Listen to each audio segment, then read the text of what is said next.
So I'm reading the Los Angeles Times about Saturday's synagogue standoff in Texas. And it says the rabbi of a Texas synagogue, it's a Reform synagogue, which is about the most liberal of the major Jewish denominations. Rabbi of a Texas synagogue said Monday that he threw a chair at the gunman and then escaped with two other hostages after a 10-hour standoff, crediting past security training for getting himself and his congregation out safely. So he threw a chair at the gunman. Violence! Right? Sometimes violence is the right response, right? If he made a bad decision with throwing a chair, that could have escalated. So sometimes a violent reaction, a tough reaction will escalate, makes things worse. Sometimes a tough reaction, a violent reaction will end things and make things better, all right? So sometimes violence is the answer. You often hear this moronic saying that, violence is never the answer. Well, violence is sometimes the answer. All right? For everything, there's a time and a place under heaven. So, a lot of talk about morality, it focuses on, just one value, such as civility, or, loving kindness, or compassion, or inclusion. And those values may have their place, but all values exist in a constellation and are competing with other values. And so sometimes honesty is the right thing to do. Sometimes lying is the right thing to do. Sometimes violence is the right thing to do. So Dak Prescott, the Dallas Cowboys quarterback, praised the Dallas Cowboy fans who threw debris at the referees leaving the stadium. So one, that was a terrible thing for the franchise quarterback, the Dallas Cowboys, to say. And two, that was a terrible thing for the fans to do. So in that situation, violence is not the answer, right? One situation, throwing a chair is apparently the right answer. Another situation, throwing debris at refs, that is not the right answer, right? So all actions have to be judged within their context, within their situation. And so this idea that, violence is always wrong and violence never solves anything, that's absurd, right? Violence is sometimes the answer. All right, and I like how the rabbi says he credits past security training for resolving this situation. So yeah, the more you train, if it's good training, the better situated you'll be. So you do have to train for challenging, horrible, violent situations. And but then the second paragraph, the rabbi says he let the gunman in Saturday because he appeared to need shelter. Now, what kind of security training says, oh, you let total strangers into your building, particularly your synagogue, because they seem to need shelter? No security training would say that. That's absurd. That's the opposite of security training. So one thing I noticed after 8 weeks in Australia, including 5 weeks in Sydney, which is like number 4 safest city in the world, according to a recent survey, right?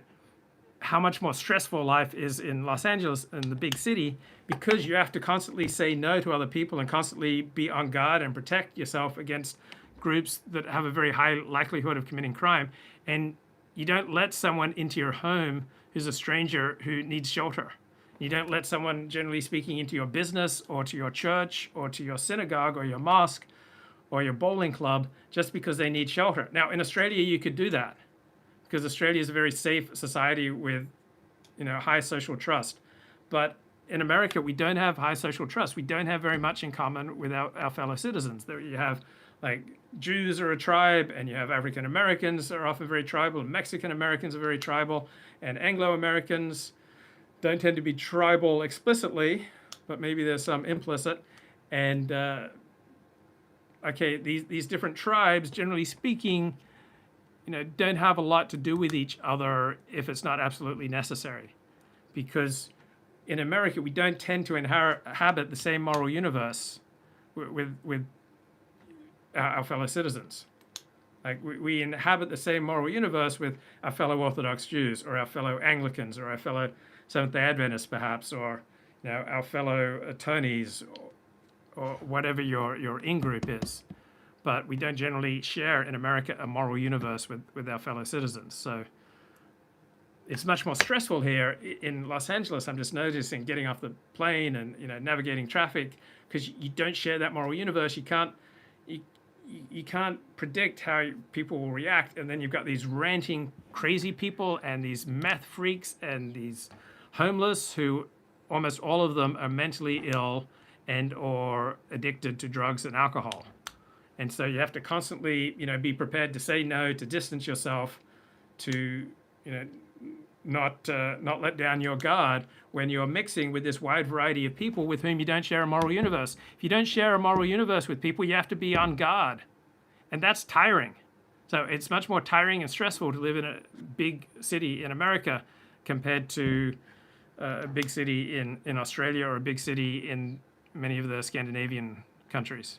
There are high rates of social trust in places like Denmark. So I can't believe this guy, he let the gunman in because he appeared to need shelter. Right? So compassion and helping the homeless and offering people shelter is a wonderful quality, but you don't want to just distribute it without discrimination. You need to discriminate. You can't just let people in. He let the gunman in because he thought the gunman needed shelter. That's insane. That's absurd. We can't let people into our lives, into our homes, into our businesses, into our houses of worship just because we think they need shelter. Right? In America, in multicultural, multiracial America, where we don't share a moral universe with many of our fellow citizens, you have to constantly be prepared to discriminate, to be on guard, and to say no, and to distance yourself, and to create a safe space within your in-group and exclude outsiders fairly rigorously. Right? Someone who needs shelter, the odds are about 90% they're mentally ill and addicted. You don't just bring those people into your synagogue. I mean, that's insane. He said the man was not threatening or suspicious at first. Yeah, people who want shelter, they're not generally going to be terribly threatening or suspicious at first. Later, he heard a gun click as he was praying. Right? You want to be able to pray without hearing gun clicks. Be very discriminating about the people you let into your space to pray with you. Okay, and on this similar theme, popular talk radio host Michael Jackson dies at 87. So he dominated the airways at KABC radio in Southern California from about 1966 to 1998. And what he's well known for was his civility. But he was thrashed in the ratings during the 1990s by the rise of the brash Rush Limbaugh. Now, civility is a wonderful virtue. Compassion is a wonderful virtue. Telling the truth is a wonderful virtue. But all virtues have to operate within situations and contexts and constellations, right? So civility is just one of many virtues, right? There are a lot of things in many situations that are far more important than civility, right? So the rabbi escaping from the gunman, right? Throwing a chair at the gunman, that was not very civil to throw the chair at the gunman, but that was the right thing to do. Like throwing the chair and getting away from the gunman was 10,000 times more important than civility. So civility is a wonderful trait in talk radio hosts, but it's not necessarily the most important trait. So Michael Jackson said he refused to sacrifice his signature civility for a bump in the ratings. He says, "I've been overly polite to guests, showing them greater deference, but I'm not going to become less polite. Rudeness is such an easy excuse for not doing your homework." So yeah, civility is a wonderful trait, but it operates within a context, within a constellation. Sometimes, even as a talk radio host, there are a lot of traits far more important than civility, such as having something important to say, or having something new to say. So what Rush Limbaugh launched was a more politically incorrect, a brasher, more visceral approach to politics, and I think some of it was overdone and some of it went too far, and I think much of the sum total of what Rush Limbaugh has wrought has made America a worse place. I think, generally speaking, what I notice in myself and in other people, the more they listen to right-wing talk radio, the angrier they get, right? So the angrier you get, the less effective you get. So some people are able to appreciate just as entertainment and sometimes some useful information, but I notice, a wide number of people just get angry listening to talk radio, right? So when you get angry, that usually doesn't serve you. There are situations where anger serves you. If you're in an alley and someone's trying to kill you or rob you, and you have a good chance to defend yourself, then getting angry is the right response, right? If you need energy to do certain important things, to take care of certain difficult issues, if you need to have a tough conversation with your spouse, with your sister, with your employer, with your employees, with your neighbor, all right, if you need to do some difficult things that are not ordinarily within, your comfort level, and you have to get out of your comfort level to do these important things that kind of go against your nature, you need to confront people and you don't like to confront, then getting angry can serve you, right? When does anger serve you? When it enables you, gives you the power to take care of things immediately, right? Anger that drags on day after day, week after week, month after month doesn't serve you. But anger in the moment that enables you to get something done, that gives you the courage to go out there and do things that you otherwise would not do. Maybe you become a public crusader for safe streets, or you become a public crusader for clean and fair elections, or you become a public crusader to help the homeless, or whatever you need to do, right? Whatever your mission is. And if you wouldn't otherwise have the fuel, if you wouldn't have the power, if you wouldn't have the drive to get done what you need to get done, then anger can provide that fuel, but it comes at an enormous price. So it works when you need it right in the moment. So let's say someone comes into the chat and says something really obnoxious, and I just confront the person and get angry, right? And deal with the problem, then that's a useful way of harnessing the power of anger to do what needs to be done. Right? If you need to clean up your life, if you need to confront someone, if you need to do something difficult, and if you can make an improvement to your life right now, then yeah, anger serves you, right? In the moment, cleaning up a mess in your life, yeah, anger serves you. Like if someone's taking advantage of you, if someone's deliberately stepping on your toes, if you need to confront someone and set them straight, and set a boundary with someone, let them know that sort of behavior is not okay, then anger serves you. But day in, day out, week in, week out, just like being angry at Jews, being angry at blacks, being angry at Democrats, being angry at liberals or Republicans or talk radio, that's not going to serve you. And so what I noticed with a lot of talk radio, it largely depends on anger, because anger is like the easiest emotion to immediately tap into when you're doing a show on politics. Right? You get something that's visceral, right? A hot button issue. And it's a lot easier to tap into people's hatred and anger than it is to appeal to the better angels of people's nature. So I'm a right-winger, so you'd think that I'd automatically side with right-wing syndicated talk radios, just a great thing for America. But much of its lowest common denominator is just going for, it's revenge porn. It's hate porn. It's easy porn. It's just quick, easy, visceral fuel to connect people and to grab their attention. It's far easier to grab people's attention by getting them angry than by enlightening them, by inspiring them, right? You get much more engagement with a social media post or a social media video if it appeals to the visceral emotions of anger and disgust and rage, right? That's the easiest way to get ratings and to get engagement. And you see that with the pundits. They generally play to their particular crowd. So Ben Shapiro, says the things that, make conservatives happy, and Dennis Prager says the things that make his crowd happy, and left-wing pundits play to their crowd, and they kind of rile up their base. And that is good for the career of the pundit who does that. It's good for his income. It's good for his fame. It's good for his social status. It's probably bad for society. So as far as I'm concerned, virtually all pundits are pretty much useless. I make occasional exceptions for Ann Coulter. I think Steve Saylor is valuable. And occasional exceptions for Tucker Carlson. He does some valuable things, but he does so much, stupid, irresponsible, lowbrow pandering to the worst inclinations of his base that I'm not sure if Tucker Carlson does more good than bad. Do you know why they all do this? Because the older, more effective technique of having a really pretty girl on hand is denied them.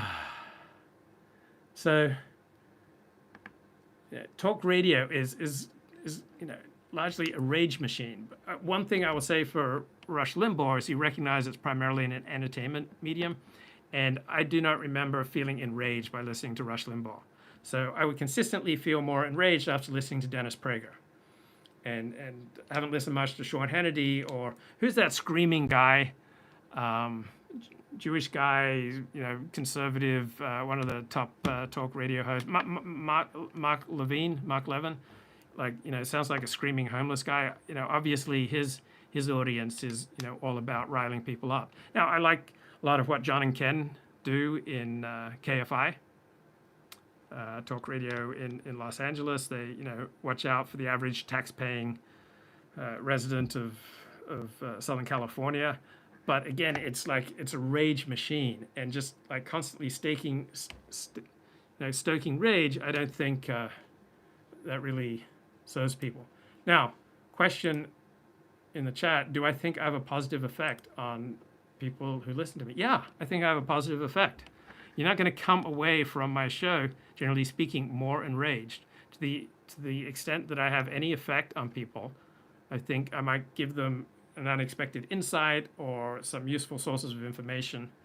And yeah, I think I generally speaking, have either no effect, or I think I have a mildly positive effect on some listeners. So some people get much more benefit from me than from than others, right? So I think people who have suffered or continue to suffer from any of the same addictions or troubles that I've had, may get some benefit from hearing what they're struggling with explicated. So I think a lot of people have troubles, they have misery, they have, their life isn't working, but they can't put a name to it. They can't articulate what's happening. It's just kind of hanging on them, kind of a dark cloud, or they're just consistently failing in one area of their life.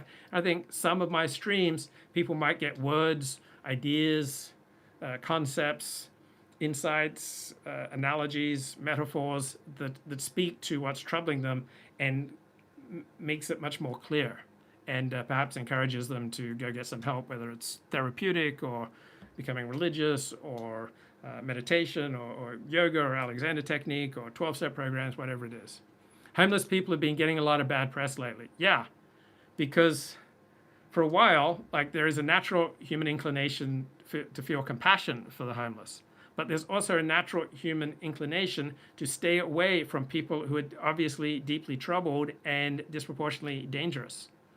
And so the worse the homeless behave, the more people move away from compassion and towards restriction. So the better homeless behave, then the more people will be interested in helping them out. Am I angry at Richard Spencer? I don't feel any anger towards Richard Spencer. I think with most people, if you have an ongoing anger with someone, you put them in the wrong category, right? Once you put someone in the correct category, then you'll no longer have undue expectations for them. So Richard Spencer is an attention-seeking provocateur, and he's very good at that. Ben Shapiro takes the most conservative positions possible, and he's fairly good at articulating the most conservative positions possible. Dennis Prager is a talk radio host who has a background in Judaism, and he's fairly good at bringing the Bible into modern day political and cultural issues. But he's not a scholar. So once you put people in the category, I am an eccentric 55-year-old bachelor who has struggled with a lot of emotional addictions and had some recovery from them, and made some improvements with his life, and has read a lot of books and has experienced some things that may be of interest or use to other people. But I am not really I'm not a scholar. Now, I'm not highly accomplished businessman. I'm not a highly accomplished media personality. I'm not a deeply learned Jew. I'm not the epitome of love and compassion. I'm an eccentric 55-year-old bachelor who's had some experiences and has some ability to articulate various parts of life that some people might find useful, right? So when you put me in the category eccentric 55-year-old bachelor who has an above average ability with words and probably reads more books than 99% of people, that's all you should expect from me. I've never listened to any talk radio for more than about 3 minutes, says Robert. The gunman stayed a week at a Christian homeless shelter. Yeah, so if you want to help the homeless, I think, go volunteer within a structure where there are people who know what they're doing. So I think there probably are effective ways of helping the homeless, but just going out on the street and giving people money or inviting people into your home or to your synagogue or to your church, I don't think is so effective. Robert says, I miss Milton Rosenberg blasting out across America on WGN. So, I mean, some of us have problems connecting normally with people in everyday life. Okay? Me. Like pretty much every time I have made a big move in my life, I then spend significant amounts of time, writing letters to people who I used to live near and among and hung out with. I'd rather write letters and mythologize the past than build new connections in the present. So I think if you're watching me, the odds are you probably don't connect normally with other people. And because we are wired to connect, we have to connect. If we don't connect normally with people in everyday life, then we're going to seek out a connection through addiction, either drugs or processes, or through parasocial relationships. So I have a parasocial relationship with many people in my chat. Like I've not met them in real life, I don't see them in real life, but I have a sort of relationship, a parasocial. So para means, what does para mean? Para. Come on. Associated with, closely resembling. All right, so parasocial. So this resembles a social relationship, like if we were gathering at synagogue once a week and sitting around at Kiddush and talking about life. So if you in a highly diverse, highly conflicted America where we don't feel like we share a moral universe with many of the people around us, we will often go online to try to get that connection that we're missing in our real life. So when our real life, social life is not fulfilling us, we can't talk about the things that are most important to us. We can't talk about controversial issues of race and religion and sex. And so we look for places where we can talk about these controversial things. And so, we come to the online world and have a virtual relationship, a parasocial relationship. From LA to the subways beneath New York City, the message is all the same: stay away from the homeless. Well, they're disproportionately troubled. So if you're going to work with the homeless, you should probably get some training and you should probably operate within some kind of structure. Because if you just go off on your own, very likely to do more harm than good. Bruce says, Luke helps me to be a more sophisticated racist and anti-Semite. So I don't believe in moral categories of racism and anti-Semitism. Obviously, different groups have different interests. We're going to see the world differently, experience the world differently, and have different moral universes. And so that can be called racist and bigoted and anti-Semitic. I don't think that way. There are a substantial number of Jews who have instinctive negative views of non-Jews, and there are an equal number of non-Jews who have instinctive negative views of Jews. And so people have life experiences. If you have a lot of negative experiences with members of a certain group, you're very likely to have negative views of that group. Luke brought me to Deep Left Jokel, Kenneth Brown, and for that I'm eternally grateful. Luke, you need a prop for these live streams. I suggest you get a haircut and wear a suit and tie for these live streams. I was just planning to do a 2-minute live stream, But I just got carried away. I just, was stimulated by the chat, and I was just enjoying my conversation so much that I couldn't stop. So normally I'd put on, a nicer shirt and do better lighting. And I would have like shaved all my hair off 3 months ago, but I kept getting all these compliments about my longer hair. So I'm letting it go, letting my hair grow until I hear more comments, hey, you need to get a haircut, than, oh, I really like you with your longer hair. Luke is like my little brother. He's like my bogan cousin from down under. Fact, more Gentiles hate Jews than Jews hate Gentiles. Yeah, because there are 100 times more Gentiles than Jews. I'm not saying getting short, just say comb it. I didn't take a comb to Australia because I normally don't comb my hair because I don't have enough hair to comb. So just run my fingers through it after a shower, or when I'm in the ocean, just oh. There goes my yarmulke. Oh my God. So I think I'm doing pretty good considering the Dallas Cowboys had such a devastating loss yesterday.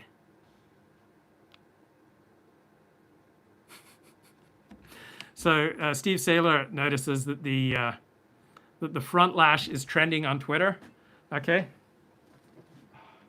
Where's my kippah? So Noah McDonald had this great joke that his big fear was that some Islamic terrorists would get their hands on a nuclear weapon and explode it and kill hundreds of thousands of people. But his big fear was that this would precipitate anti-Islam attitudes. And so on Twitter, the top story was the synagogue hostage taking in Texas.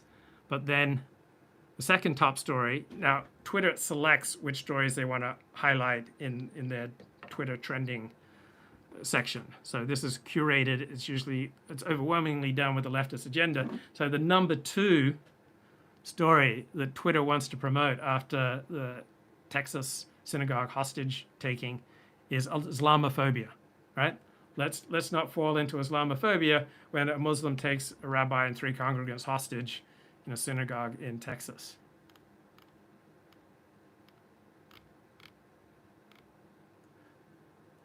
So Wajat Ali, January 15th, after the synagogue hostage taking, he tweets, "You're about to hear some ugly and vicious Islamophobia and anti-Muslim bigotry this weekend from elected officials, commentators, and even mainstream media. Hope I'm wrong. People will use it to divide Jewish and Muslim communities for their political agenda. Don't fall for it." So, Muslim, just as a category, doesn't really have much meaning. You don't really know anything that someone's a Muslim. There are plenty of Muslims. There are plenty of Muslim areas and groups that never commit terrorism. So, just like someone's Jewish, it doesn't really tell you much. But if you know that someone's Ashkenazi Jewish, their ancestors come from Eastern Europe, then you can get more of a picture of someone. Or if someone is, his family comes from the Middle East for 5 generations, comes from Iraq for 5 generations, Iraqi, then you start to get more of a specific understanding. So I think it's most useful for the sake of reality is understand religion as a subset of culture. So just Jewish or Christian or Muslim doesn't really mean anything, or Buddhist, right? You need to get more specifics, and then the picture starts falling in. So I see religion as a subset of culture. So Southeast Asian Islam is very different from Iranian Islam, which is very different from the Islamic State. All right, so to the best of my knowledge, we haven't had Islamic terrorists from Iran go into the West and start killing people. Right? That's been the Sunni. Certain Sunni Muslims have done that, but Shia Muslims have not done that. So just knowing that someone's Jewish, Christian, Muslim doesn't really tell you anything. An African Christian, right, is not going to have very much in common, generally speaking, with a Christian from Northern Europe, or a Christian from the favelas in Brazil. Right, so often the culture or the race will tell you more about a person than their religious identification. So in Africa, when the Hutus and the Tutsis were going at it, like one side was genociding the other, there were Seventh-day Adventists who were leading the genocide. Now, generally speaking, Seventh-day Adventists are really peaceful people. But in that particular African context, Seventh-day Adventists were leading the genocide. So in that context, knowing that some of the leaders of the genocide were Seventh-day Adventists doesn't really tell you anything. So yeah, Norm Macdonald had this great tweet. What terrifies me is if ISIS were to detonate a nuclear device and kill 50 million Americans. Imagine the backlash against peaceful Muslims. So Norm Macdonald, what an under-owner. I read a great profile of him in the Washington Post, and he would get all these opportunities and he would just blow it. Like, he wouldn't get back to people. He wouldn't be a joy to work with. So very funny guy, but incredible self-destructive tendencies. Now, why are so many people dying in car accidents, and why are so many pedestrians dying? So the racial reckoning has not just led to this massive increase in murder rates. So, murder rates have, generally speaking, gone up in America's biggest cities by an average of about 25% since George Floyd died. But it's not just murder rates and not just all sorts of crime rates. And we saw what happened to those trains in Los Angeles getting looted, and we have smash and grabs at many of LA and San Francisco's most exclusive stores. But why do we also have this massive increase in traffic deaths? Like, what's wrong with American driving in 2021, and is it connected to the massive increase in crime? So Steve Saylor writes about this. Evidence piles up that the twin historic disasters of 2020, the dreaded COVID pandemic and the celebrated racial reckoning, have left Americans crazier and lazier. So if you're on the right, you should have a skeptical perspective on human nature, whether you use a Christian language such as original sin, or you have some other approach. But to be on the right is to be skeptical of human nature. And so if you remove the safeguards, if you remove deterrence from people, they will automatically start to behave worse. They will drive worse, and they will commit more crimes, and they will generally be more lazy and irresponsible.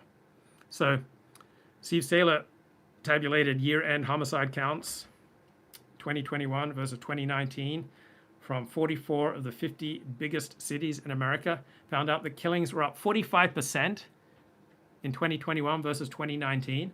So this is overwhelmingly due to the racial reckoning that took off after the death of George Floyd.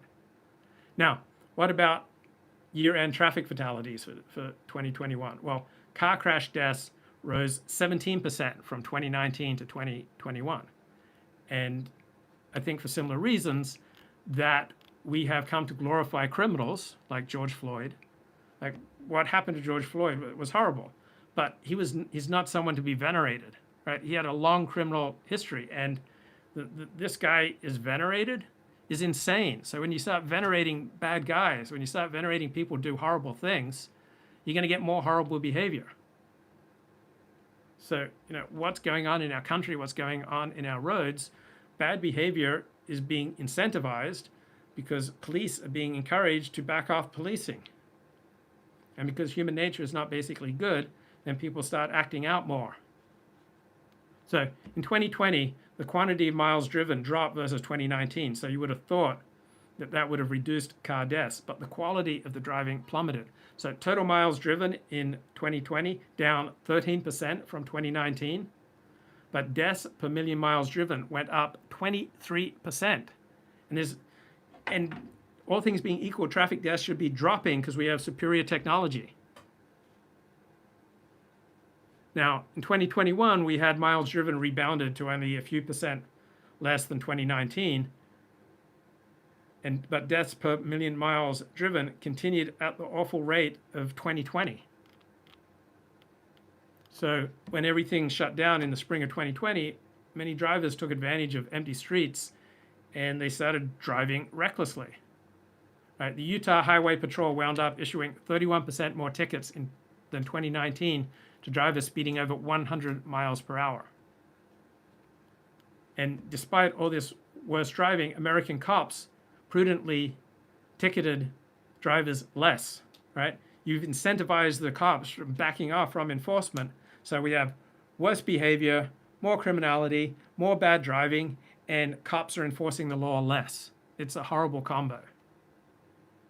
So in Indiana State Police issued 25,000 fewer speeding tickets in 2020, so a 41% decrease. In Connecticut, number of traffic stops dropped from 512,000 in 2019 to 188,000 in 2021. So number of motorists killed by being ejected, which is perhaps the most spectacular way to go, right? Steve Saylor here, increased 20% in 2020. So drivers are getting crazier and lazier. They're not even bothering to buckle their seatbelts. So deaths with an unbuckled seatbelt were up 15%. People are not going to buckle their seatbelts as often if police are backing off on enforcement. Now you may think, oh, legalizing marijuana, that's going to cut down on drunk driving. But instead, Americans are driving both drunk and high. So 60% of fatal crashes in 2020 involved impaired drivers in Washington. And an increasing number of these DUI crashes involve multiple substances such as alcohol and marijuana. So after George Floyd died in late May 2020, our establishment decided that our most pressing problem in this country is too much law and order. And that's just a terrible message to send in a country like America that's so diverse and where we don't share a moral universe with our fellow citizens. So we don't have social cohesion and social trust. And so we had an explosion of bad behavior, lazy behavior, and criminal behavior. So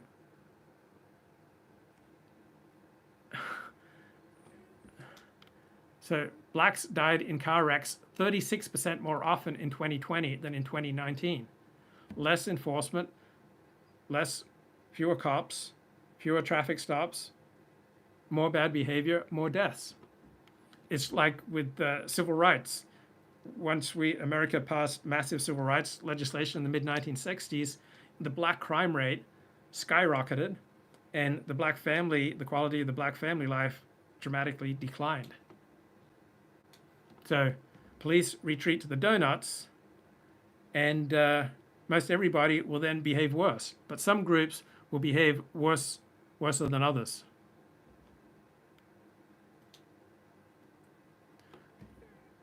And why does this happen? Because cops figured out by June 2020 that our elites wanted to turn cops into the face of white supremacy, over traffic stops gone wrong. So cops have backed off from enforcing the law. So we have sacralized criminals over cops. And as a result, we've got a ton more dead bodies. So murders and car crashes tend to go up and down together. So the Ferguson effect, murders went up in 2016 by 23%, and highway mortality went up by 15%. Then both measures fell during the first 3 years of the Trump administration, before then shooting up since the death of George Floyd. So the Ferguson effect and the Floyd effect have given us a massive increase in murders and in car deaths.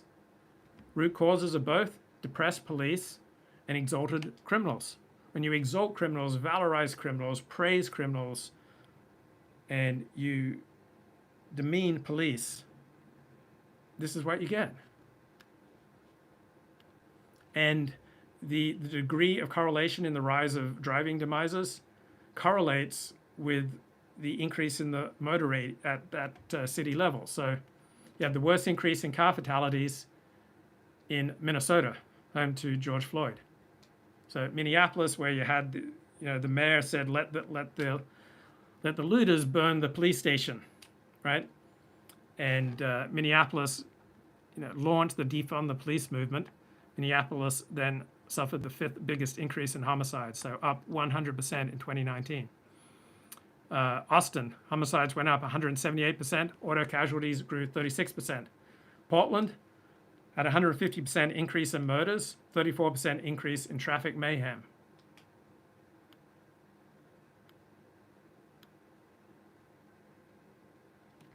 So in 2020, the COVID-19 pandemic in Seattle, combined with the George Floyd protests, prompted the Seattle police to reassess relying on police enforcement as a go-to tool. So a lot of cop patrols stopped, right? And then as a result, you got this tremendous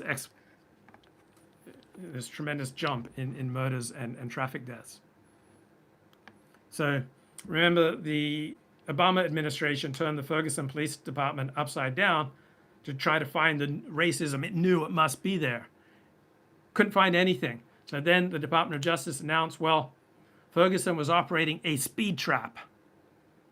And this was considered giant national news. Like, speed traps are good. Like, there are far, far, far fewer car deaths in Australia because there's so much law enforcement. There are so many ways of tracking how fast people are driving. There are drones, there are speed cameras. So people in Australia drive much more carefully. As a result, there are far fewer car deaths in Australia. So there's no defund the police movement to speak of in Australia. So Australians take it for granted that you need police and you need police to enforce the law. As a result, Australia has very little significant crime.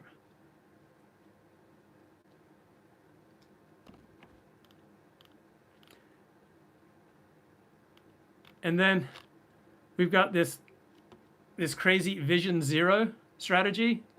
The mayor of LA has embraced this, Eric Garcetti, to eliminate all traffic fatalities by trying to rebuild roads to make them too scary to drive fast on, and de-emphasize law enforcement. Right. So American cities, overwhelmingly operated, run by Democrats. They're all adopting this Vision Zero strategy, daydream, and de-emphasizing law enforcement. And as a result of these policies, you have a massive increase in traffic deaths. All right. So not only are we not getting closer to Vision Zero for traffic deaths, we're getting farther away. We're having this massive explosion as a result, in part, of these Vision Zero strategies. So Steve Saylor notes Vision Zero is reminiscent of the 2002 No Child Left Behind legislation that George Bush and Ted Kennedy cooked up to mandate that all school children score, at least an average score by 2014. So didn't work, right? You didn't change racial gaps in education with this legislation. So setting up some clearly ridiculous goal of eliminating all fatal accidents isn't doing much good in the real world. Traffic deaths are up 17%.